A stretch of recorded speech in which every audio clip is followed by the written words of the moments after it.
Hey everyone, welcome back in my channel. तो आज की स्टोरी बहुत ही इंटरेस्टिंग है, साथ ही यह एक मॉरल स्टोरी है। वीडियो के एंड तक बने रहिएगा, बहुत सारे न्यू वर्ड्स आप इस स्टोरी में सीखेंगे।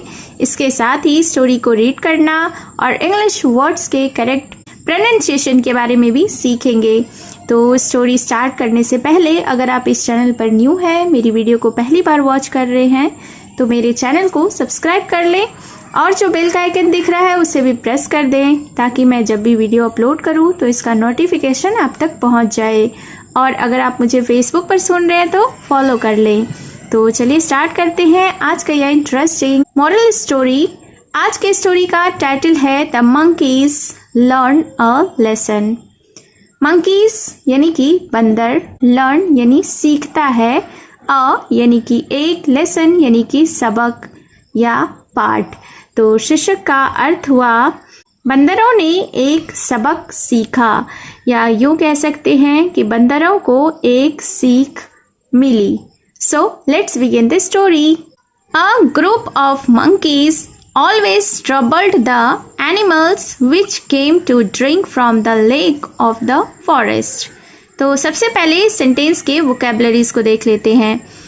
आ का अर्थ होता है एक, ग्रुप यानी कि समूह, ऑफ यानी का, मंकीज यानी बंदरों का, ऑलवेज का अर्थ होता है हमेशा, ट्रबल्ड यानी परेशान करते थे या तंग करते थे। चूँकि यह V2 है, वर्ब का दूसरा रूप यानी पास्ट टेंस में है, तो इसलिए परेशान करते थे, इसका V1 होगा ट्रबल, जिसका अर्थ होता है परेशान करना। द एनिमल्स यानी कि जानवरों को, विच केम जो आते थे, टू ड्रिंक, ड्रिंक का अर्थ होता है पीना यानी पीने के लिए, फ्रॉम द लेक, फ्रॉम यानी कि से, लेक का अर्थ होता है झील यानी कि झील से, ऑफ द फॉरेस्ट, ऑफ यानी का, फॉरेस्ट यानी कि जंगल यानी जंगल का। तो इस सेंटेंस का अर्थ हुआ कि अ group of monkeys always troubled the animals, यानी कि बंदरों का एक समूह हमेशा जानवरों को परेशान करता था, which came to drink from the lake of the forest, जो कि जंगल की झील से पानी पीने आते थे। One day, a herd of zebras was drinking water from the lake. One day यानी एक दिन, a herd, herd का अर्थ होता है झुंड या समूह, zebras यानी जेब्राओं का, was drinking water, was ये हेल्पिंग वर्ब है, was drinking water यानी कि पानी पी रहे थे, from the lake यानी झील से। तो फिर क्या हुआ कि One day यानी एक दिन, a herd of zebras was drinking water from the lake, यानी कि जेब्राओं का एक झुंड झील से पानी पी रहा था। As usual, the monkeys started throwing twigs at them. As usual यानी प्रायः की तरह या हमेशा की तरह, जैसा वे करते थे। द मंकीज स्टार्टेड यानी शुरू किया, तो द मंकीज स्टार्टेड यानी बंदरों ने शुरू किया। थ्रोइंग ट्विग्स, थ्रो का अर्थ होता है फेंकना, ट्विग्स यानी कि टहनियाँ या डालियाँ, तो थ्रोइंग ट्विग्स यानी कि टहनियों को फेंकना, एट देम यानी उन पर। तो इस सेंटेंस को एक बार फिर से देखते हैं कि एज यूजुअल यानी हमेशा की तरह, the monkeys started throwing twigs at them, यानी कि बंदरों ने उन पर टहनियाँ फेंकनी शुरू कर दी। One of the mares came with her little foal, mares का अर्थ होता है घोड़ी, केम यानी कि आई, विथ हर यानी अपनी, लिटिल फोल, लिटिल का अर्थ होता है छोटा, फोल यानी कि बछेड़ी। तो इस सेंटेंस को देखते हैं। One of the mares came with her little foal, यानी कि घोड़ियों में से एक अपनी छोटी बच्ची के साथ आई। The twigs hurt her leg badly, twig यानी कि टहनी, हर्ट यानी चोट पहुंचाया, हर यानी कि उसके, लेग का अर्थ होता है पैर, बैडली यानी कि बुरी तरह से। तो फिर क्या हुआ कि उस टहनी से उसकी टांग बुरी तरह घायल हो गई, या यूँ कह सकते हैं कि उस टहनी ने उसके पैर को बुरी तरह जख्मी कर दिया। As the other zebras dressed her wound, the foal started crying. As the other zebras dressed her wound, यानी कि जब ज़ेब्राओं ने उसके घाव पर पट्टी बांधी, the foal started crying, तो बछेड़ी यानी कि छोटी बच्ची जो घोड़ी की थी वह रोने लगी। Seeing this, यह देखकर a young zebra stallion said, Monkeys, why do you trouble innocent animals? Seeing this, यानी इसको देखकर, यह देखकर a young zebra, एक युवा ज़ेब्रा, स्टेलन जो स्टेलन था, said, उसने कहा कि monkeys यानी बंदरों, why do you trouble innocent animals, कि तुम निर्दोष जानवरों को परेशान क्यों करते हो। इनोसेंट का अर्थ होता है निर्दोष, एनिमल्स यानी कि जानवर।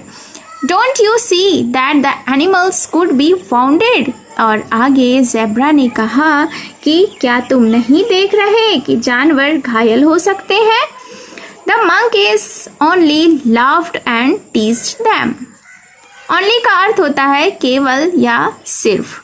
लाफ्ड यानी कि हंसे, एंड टीस्ड और परेशान किए, देम यानी कि उन्हें।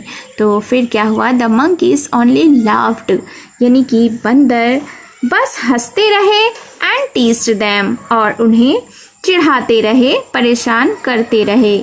The angry Stalin lifted a monkey and placed him on a hot rock.